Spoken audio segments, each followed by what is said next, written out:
There's a strange kind of absence you can feel in a room full of people. Not silence, but disconnection. It looks normal from the outside. Friends sitting together, food on the table, conversations happening. But if you pay attention closely, something feels off. Someone laughs while looking at their phone. Someone nods without really listening. Someone captures the moment instead of living it. And the unsettling part is this: everyone is physically present, but not everyone is actually there. A while ago, I noticed something similar.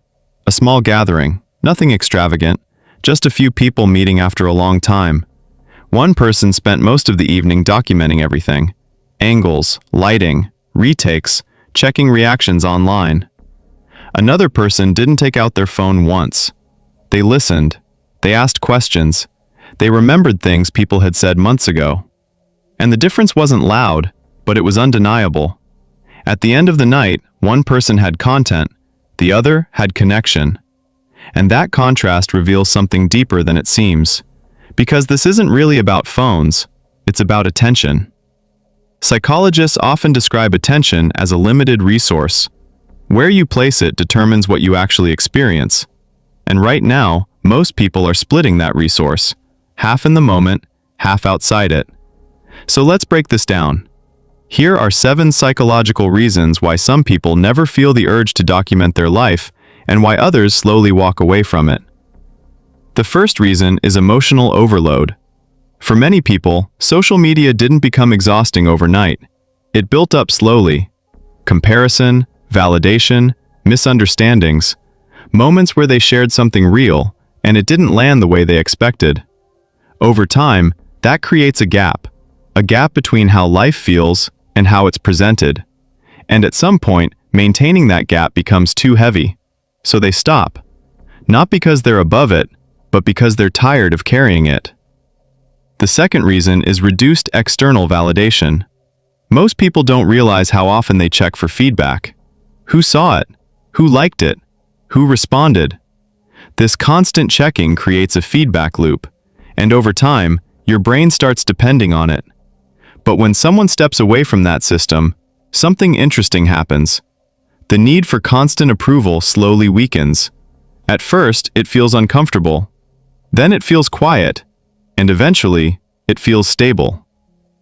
The third reason is deeper experience.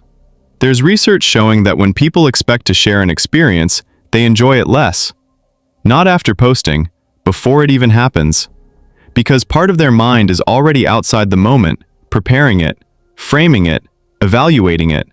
And those two states compete. You can't fully experience something while also packaging it. So people who stop documenting often report something simple. Moments feel richer, not bigger, just more real.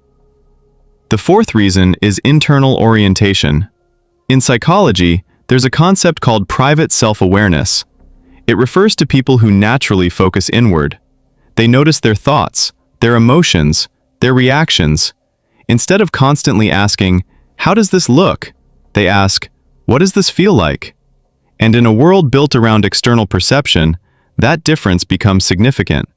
Because if your attention is inside the experience, you don't feel the same urge to broadcast it. The fifth reason is identity stability. Most people are constantly adjusting themselves based on feedback. Likes, comments, reactions. It creates a subtle pressure to maintain a certain image. But when someone reduces that exposure, their sense of self becomes less reactive, less dependent. It doesn't mean they're more confident instantly, but over time, their identity stops shifting with every response. And that stability changes how they interact with the world. The sixth reason is social filtering. When you stop posting regularly, something unexpected happens. Your social circle starts to change. People who relied on passive updates drift away. But the ones who actually care, they reach out, they call, they message, they make plans. And slowly, the quantity of connections decreases, but the quality increases. Long-term studies on human happiness consistently show that deep relationships matter more than broad networks, and this process naturally filters toward that. Now think about this for a moment. What if the urge to constantly share your life is not natural? What if it's learned behavior? Because for most of human history, moments weren't documented. They were lived, experienced fully, and then remembered imperfectly. And maybe that imperfection was the point. Because memory isn't meant to be exact. It changes, it softens, it reshapes itself over time. And that process gives you ownership over your story. But when everything is recorded, nothing fades, nothing evolves. Everything stays fixed. And that changes your relationship with your own past. The seventh reason is mental clarity. When people step away from constant sharing, they often describe a specific feeling. Not excitement, not relief. Silence. A kind of mental quiet they didn't realize was missing.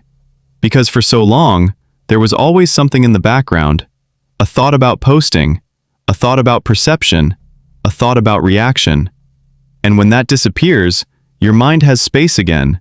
Space to think, space to notice, space to simply exist without evaluation. And that space is rare. Now, this doesn't mean social media is inherently negative. It has value, connection, opportunity, expression. But like anything powerful, it comes with a cost. And some people, consciously or unconsciously, decide that cost isn't worth paying anymore. So they step back. They become harder to track, harder to define, less visible, but often more present. And maybe that's the real shift, not disappearing from the world, but returning to it. Because at the end of the day, a moment doesn't become meaningful because it was shared. It becomes meaningful because it was felt. Fully, without interruption, without translation. And the people who understand that don't experience less life. They experience it more deeply, quietly, completely, and entirely on their own terms. So if you've ever felt out of place for not wanting to share everything, if you've ever stepped back and wondered if you're missing out, you're probably not. You might just be experiencing something most people haven't noticed yet, that your life feels different when it actually belongs to you.